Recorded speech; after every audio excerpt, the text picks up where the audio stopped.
All right, folks, so I'm out here at Polly's Place 2.0. We were kind of dropped in here at the end of June, middle June or so, and have been building the space out and framing everything and getting the design work in. And I've been out here brainstorming all summer, and this is pretty much the kind of fall closure of the space, where I won't be coming out here and doing anything additional until the spring. So I thought it'd be a good time and opportunity to give a tour of the space, what it is and also what it will be. We have a 10-year lease with the city at $1 a year, which was the resolution we came to with the city when I sold them 2 other lots in another neighborhood that I owned, and so as to move our garden to a better location in town. Fine. So they hooked us up with this great, after years, after litigation, nearly $12,000 in legal fees, all kinds of stuff that went down. This was the, here you go, here's 10 years to go nuts on this space, which is in the middle of a residential block that only has 2 other houses, but you know, they're long time, you know, multi-generational living in those homes. So out on the southwest corner of town, south side. So we do have a plan. We got the soil from the original Polly's Place moved here as well, that we'd cultivated over the past few years, and to boost and start this space. So let me just give you a quick tour of how this is all going to go. First of all, we got Loosby. Now the plan for Loosby is that he'll be out every time we're open, and open will be somebody here working, tending the garden, giving tours, whatever. We'll still have, you know, outdoor food stand for people to get free stuff whenever they want. But as far as, you know, come and get a learning experience, some social activity, whatever, when Loosby's out, we're open. Little signage right here. Not entirely sure what we're gonna put here. I have some ideas. We got a couple signage things coming in the works, so I don't want to predefine what they are. Of course, we have this shed purchased with the Port Huron Fund from the Community Foundation. Knowing that people would complain about us having tools out and stuff like that, which has been part of our struggle for this years-long journey, the city manager chose to spend about $4,000 of the annual $14,000 in that budget on getting us a shed, like a miscellaneous budget, which we appreciate. It was also, you know, largely a choice of necessity for the neighborhood as well. So worked out for everybody. And we got turnips, we got kale, we got a whole bunch of mustard growing. Back here, we're just gonna have kind of a little staging area, you know, big mural here with some information, you know, so people can kind of learn.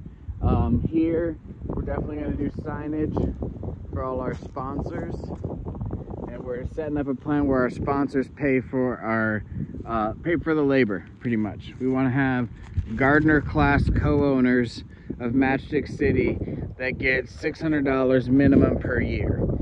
And if their owner share is more than that annually, they get that higher number. But they're the only class of co-owner that gets a guaranteed payment.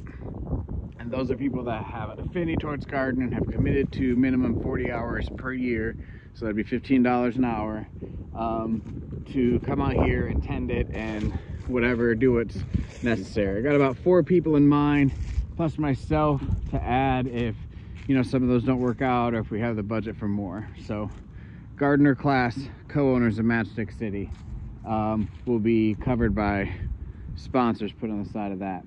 And then this is basically the Indigenous Trail. So the idea is from here forward, there'll be kind of like a menu of a whole bunch of native medicinals and information about them, like a key, so people can kind of look at them with little labels and all that. But for the rest of this path around, they will not be labeled. So it's a game of, you know, match this with this and have that experience.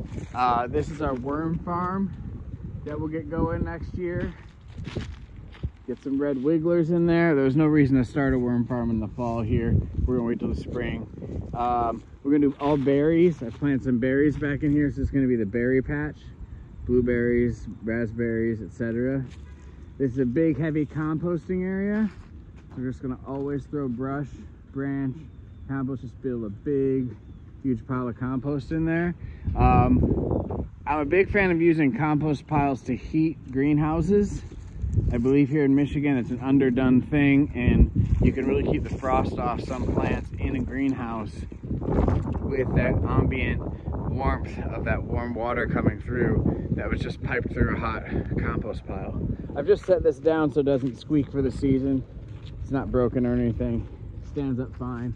Just didn't want it causing noise all fall and winter long. And these are set up to be tree guilds. In between each of these trellises, there's going to be a fruit tree, maybe a nut tree, but primarily fruit trees. And then on the trellis themselves, berries. So again, with the hunter-gatherer, indigenous vibe. And then in the beds themselves, asparagus and rhubarb. And then every fall, we just plant a fortress of line of garlic around the whole thing. So you got asparagus, rhubarb, berries, and fruit trees in these tree guilds, which all of those are perennial. You don't got to touch except the garlic, and that's super easy to plant and has a really high function. Probably, you know, throw lettuce seeds out, you know, as well periodically. So you can see we got quite a few of those. I'm going to do a count today, so we can start figuring out our fruit tree situation for spring. Here throughout Michigan, the earliest possible time in spring is the best time to plant fruit trees. There's some debate out there about it, but Michigan State University, they've done the science. They say it's earliest, so it's earliest. And okay, and so I'm just basically moving this stuff back here to dead off all these weeds over the winter. I'm gonna keep doing that and cutting back into this space. Now we have a long-term goal of an indigenous path that goes all the way around here, cuts in here, and comes out over there by, you know, near where that telephone pole or light pole is. And then one is able to look back this way and see a mastodon over in the trees there. That's the idea. So people get this indigenous hunter-gatherer experience. They learn that way. You know, tens of thousands of years, humans live that way here and throughout the world. And just so happens mastodons around here. So this indigenous path will have mastodon footprints in it. So they'll know they're hunting a mastodon. They get to that end, they look back this way, they can see the mastodon here. And then from there, a little arrow in the ground that points them to a wigwam style, old, you know, indigenous dwelling, you know, made of mastodon, all that stuff, like given like a real little exhibit.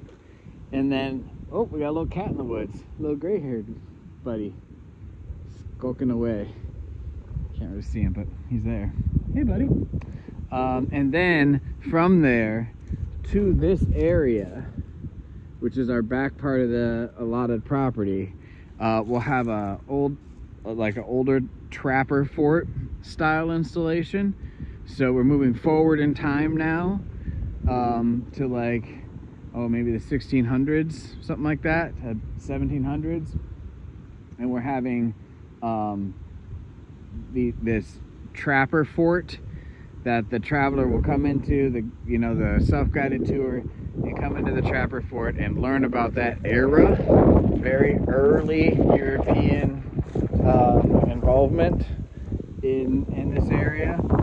And then from there, the person on the tour gets to decide, all right, now am I going to go into the garden space, into the annuals that we're planting on the inside here, which we're going to get to in a minute, or am I going to now travel throughout Port Huron on a time traveling adventure, continuing to move forward in time? Because this is how we connect this space to the garden at Ullenbrooks, where the Bat Grove will also have a little fort that they kind of travel from this one to that one and continue traveling forward in time, where that space actually used to be the westernmost edge of town where the stagecoach to Lapeer, Michigan was located. So, you know, again, they're going to be moving forward in time in Port Huron's history that way, in a real way, and then it breaks off into fiction as far as fantasy characters and Polly the Possum and fun games and things of that nature in this space. Again, surrounded by orchard. That's our bat box up there. They take a couple years sometimes, and I still want to put something underneath it so squirrels can't get up at all. They're not gonna generally, but I still want to eliminate that option. But that's in its own little area, so nobody goes near the bat guana unless it's on purpose. And then I got the mask and stuff for that. And these are of course going to be the raised beds and the trellising. And then this is Mount Polly, right?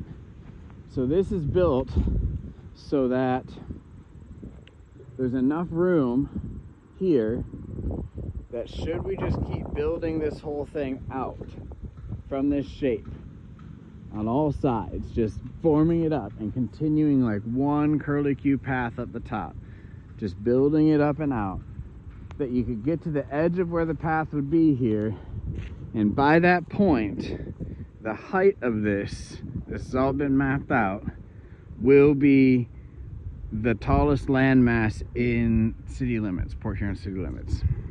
So over the next few years, we're going to continue to add to this brush, whatever, build it up, wood chips, whatever excess, whatever we can get that's compostable, and just build it up. What I'd love to do is kind of prefab some tunnels, walk through tunnels, and maybe a root cellar and stuff like that, so as we build up, it actually covers and hides more storage for doors, because we're really going to lean into canned and prepping and teaching people how to do good things with the free produce we grow and that they grow, hopefully. So there's enough room here to keep our indigenous path and have a mountain that goes basically another 25 feet up from here, which is tall. It'll be tall. It'll be like, oh dang, that is tall. But the idea is there'll be one walking path, and we'll probably have to put a guardrail and make it ADA to whatever degree we can, and do whatever we gotta do, so that anybody can get to the top and look down. That's the idea.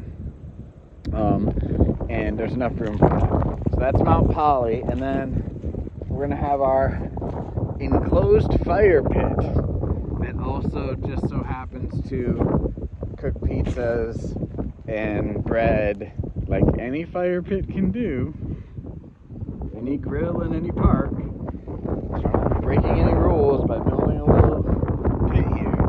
So Mount Polly will eventually at one point have a, you know, sort of plume of you know, fire and a little bit of smoke coming out. We're going to do a double incinerator on the smoke, so it's a very clean burn, where the ash burns twice. Here's again is all the mustard. Now most people coming around here, look at all these weeds. It's turnip and mushroom, turnip and mustard. I don't know what to tell you. It's tasty. You can bake the turnip and mash up the mustard in it, and there you go. Some mustard mashed turnip. Yum and yum. So, whoo, that's spicy business. Like wasabi spicy. Turnips on the hill here. Got plans for that tree back there, which in the spring and summer months is like kind of a mushroom cloud with a walk-in interior space. So we're gonna have a little kind of cartoonish merchant shop in there that, again, thanks our sponsors and things like that. Oh, and yeah, certainly. We got sun rays also coming off of the fire pit. You can see they're all in line, so that when we trellis them all, it'll be like a sunburst coming from the mountain there. And then there's this, the flower stage. We're gonna seed all of this with flowers. Maybe put some trellis on the back here. Maybe do some mural action. Maybe just some background colors, pastels or something, and then trellis and flowers beyond that.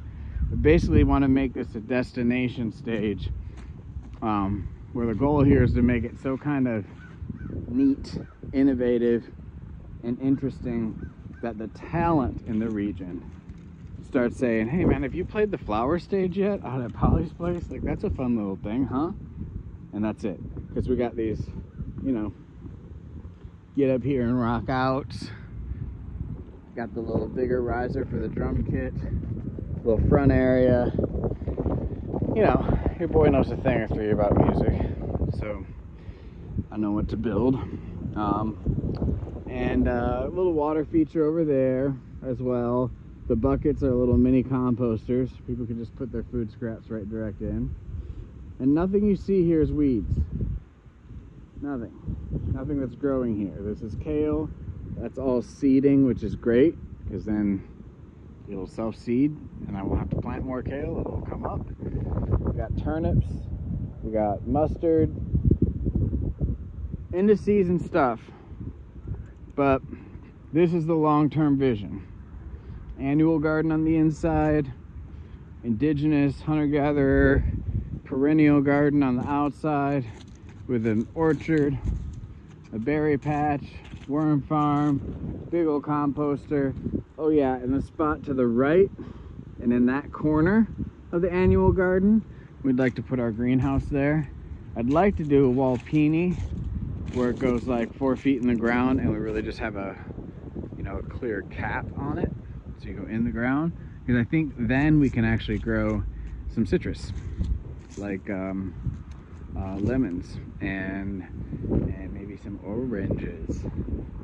We can grow kiwi just right out here, so we put kiwi on some of these trellis as well. Hardy kiwi can withstand negative 40 degrees. So it's a pretty long update. I mean, 17 minutes. You know, I've just been building up the soil, using the logs. Want to make sure I get everything, because I won't be getting anything out here for the next 5 months or so. There's just not anything to really be done, you know. It's past planting season. We got garlic and tulips planted at Ullabrooks. This space was, we were just dropped into it, and we had to do the best we could with the staging of it all and getting a plan built out for the space. And that took me all summer. Volunteer work. Hey, there's some of our asparagus popping up already. So we got some stuff going on. Oh, there's more over there. Oh, good for us. We got some stuff going on, and we already have a sponsor for our fruit trees. So I guess I better get counting those spaces out. Thanks again for watching all this. If you did, dare I say like and subscribe? You know how it goes. All right, we'll see you at this space